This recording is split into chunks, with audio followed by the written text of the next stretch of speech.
You need to shield me so I don't look like a weirdo. Yeah.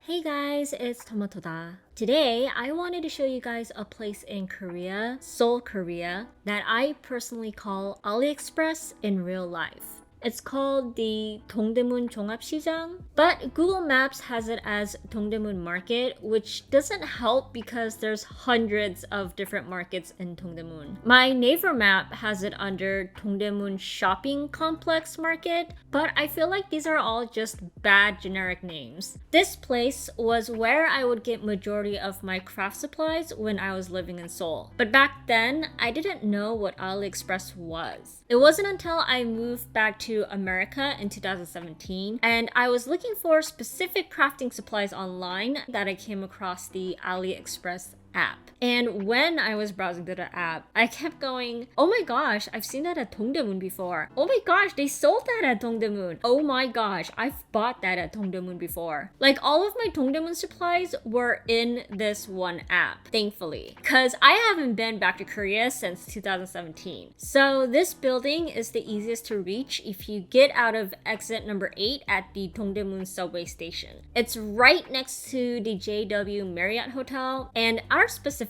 destination is building A and B around the 5th floor. We first entered building A because it's the closest entrance, but all of us had to go to the bathroom, which was in building B. It's all connected, so we made our way over there. And as I said before, our destination is around the 5th floor, but as you can see, the 1st floor does have crafting supplies, more for like textile and sewing. And I'm also sorry about the bad footage. As I am editing, I kind of regret using my Sony camera for this. I should have just used my iPhone camera, but I'm still learning. My apologies. We eventually found the bathroom and I wanted to hang my bag on the door hook in the stall, but it was so freaking high. I just couldn't reach it. Like, who the fuck came up with this? And yes, I am short, but I've never had this problem before in a bathroom. Also, I thought it was interesting that this is how they take care of feminine products. You put it in this plastic bag before you throw it away. After our potty break, we stayed in building B and just took the stairs up to the 5th floor. Here's a translation of what they sell on each floor in building B. Building A is similar, but not exactly the same. And they have a food court. It was not here back in the day, but of course a lot has changed in the past 6-7 years, right? Anyways, I was so excited to be here and to like see all of my AliExpress wishlist items in real life.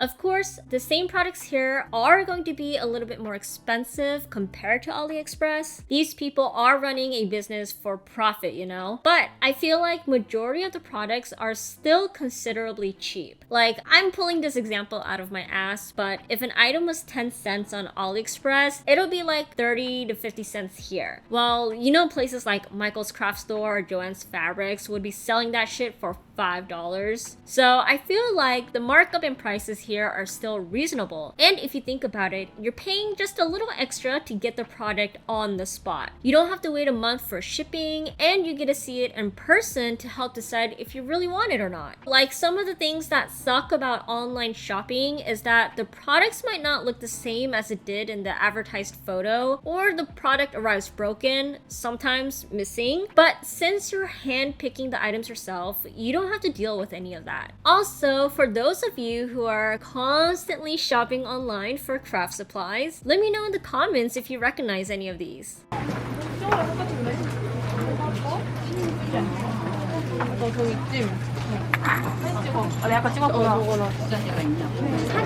Now, one problem I came across while filming this video, other than the bad camera footage, was that a lot of these shops did not allow filming or photography. Some of the shops did have signs indicating no photos, and if they didn't, I asked if I can film, which majority of them said no. So the close-up footage that you saw earlier in this video are from the few shops that did allow filming, or it's footage I took early on before I knew this whole no photo thing was a thing. So to get around this problem, I ended up taking general moving around the area footage like this here. Also, I resorted to just filming my purchases after I purchased them because I don't think they can say no to that. Mind you, if this was like an artist made or like handmade shop, I would have definitely asked from the beginning if photography was allowed. But because these were like AliExpress, Alibaba type of resellers, I didn't think they would have an issue with filming, but some of them did. My bad. Anyways, I think at this point we're in building A. Among my purchases, I did get some good finds, like this simulation cream, which was actually much cheaper than what I used to pay for it on AliExpress. And then I was so hyped when I found these hooks because I was running low on them. At that time, I couldn't find them anywhere anymore. So when I saw these, I knew I had to stock up. I think currently they're back on AliExpress. So here's a price comparison if you guys are interested and want to do the math.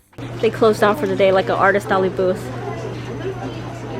We decided to check out Building C, which I have actually never been inside before, and well, it's definitely different. It was really quiet, like a library, and it was also more design, fashion, textile related. I really don't know what this shit is, but I did like the vibe of it. Everyone seemed kind of very serious into their own thing. After looking around there, we decided to leave. I actually didn't look through everything in Building A and B 5th floor because it just got really overwhelming. I used to be able to spend hours in there combing through all the shops, but I don't know if it's because of older age. This time, it was just too much of a sensory overload after about 2 hours and I had to leave. But our adventure for the day doesn't end here. We decided to get some lunch at our favorite cold noodle restaurant. Hands down, my husband and I think this is the best cold noodle place in Korea. It's honestly like the best cold noodles we've ever had in our life. Majority of the menu is in Chinese, which we can't read, but it's okay because the important stuff is in Korean. Just kidding. I've brought some of my Chinese friends and Chinese speaking Korean friends here, and thanks to them, I've been able to try a few of the other dishes and they were all bangin'. Very delicious. However, the main attraction is the cold noodles, and that's what I crave the most from them. After lunch, we headed to the toy and stationery market street. It's most easily accessible if you get out of the Dongdaemun subway station, exit number 4. You walk straight for a few minutes, and then it'll be an alleyway on your right. And as the name of the street perfectly elaborates, they sell toys and stationery. Majority of the stuff they sell here are also like AliExpress products, if you know what I mean. There are some legit brands, but majority of them are just cheap knockoffs. Like I took my cousin here one time and we found Lego knockoffs called Lele, which we still talk about because it gave us a good laugh. And there's a lot of like other interesting products to look at. Sometimes I don't even know what it's supposed to be or what it's supposed to do, but it's definitely entertaining. If you need to buy a lot of gifts for a lot of kids or just friends who are interested in this stuff, this will probably be your go-to street. Not only because there's a lot of options to choose from, but because you can also buy in bulk for a cheaper or discounted price. Kind of like what Costco does, I think. You also have the options to buy individually, but if you buy in bulk, the shop owners will typically give you a discount from the already cheap price. And every time we came here to buy gifts, we definitely fell victim to everything and bought stuff for ourselves as well. This time was no exception. Definitely spent a good amount of money here. Now close to the end of the alleyway or street, they have this store. It's like one of the more bigger ones in size and attraction. So this store has always sold more legit stuff. Like they do sell knockoffs, but they sell mostly actual brands. So I don't know if this place is actually cheaper than what you would be paying for in a department store, you know, but it's still always fun to browse around. They also have a second floor with more toys catering to like more little kids.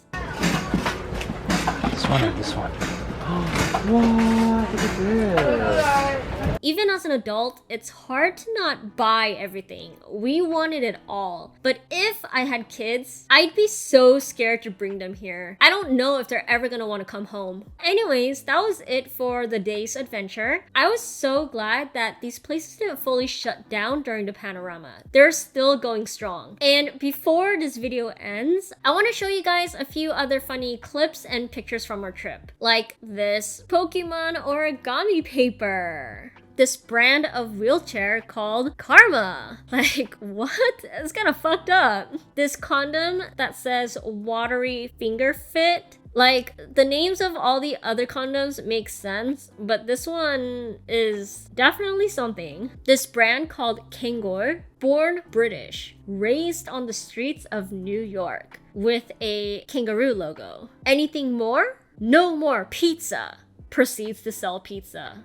An AliExpress ad. I was very shocked to see this. This painting I saw in a hotel. I absolutely love it so much. And last but not least, all of these beaded charms. This shit is really popular right now and it makes me so happy because I have like obsession with beads and you know my polymer clay canes are turned into beads and beads are life, okay? So that is all. Thank you guys for coming along the ride. Until next time, be happy, do not crime, and bye!